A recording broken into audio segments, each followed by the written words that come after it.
Sa harap ng mas matinding kompetisyon at mas mataas na antas ng international na chess, mas pinaiigting ni Grandmaster Daniel Quezon ang kanyang paghahanda para sa isang critical na torneo ngayong darating na Mayo. May ulat si teammate Jamaica Bayaka.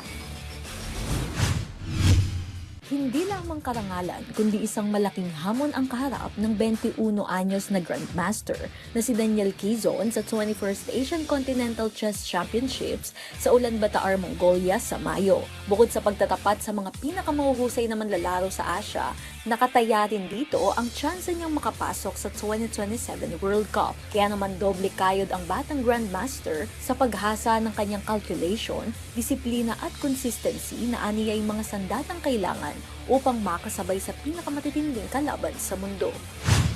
Dapat consistent yung training and then dapat mag-solve ng chess puzzles para maging accurate yung calculation.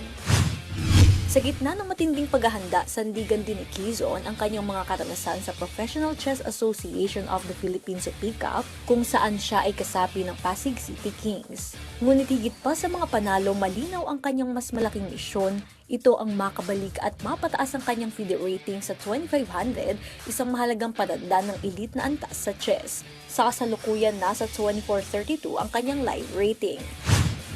Mga top na sa Pilipinas, like yung Manila, may mga Grandmaster, International Masters sila. So, ayun po, nakaka-gain po ako ng experience sa kanila. Then, nakakatulong po yan sa mga next ko pang laban.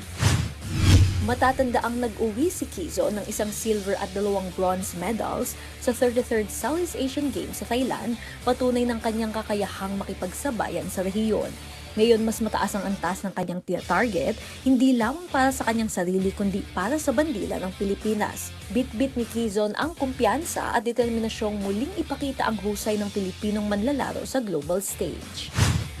Yung pag-solve ng puzzles, malaking tulong yan sa laro namin. Yun po, maging accurate yung calculation, then sa decision making din sa game. Ang goal ko po ngayon is makalaro pa sa mga international tournaments, then mapataas ko pa yung rating ko. And yun po. Jamaica Bayaka para sa atletang Pilipino, para sa bagong Pilipinas.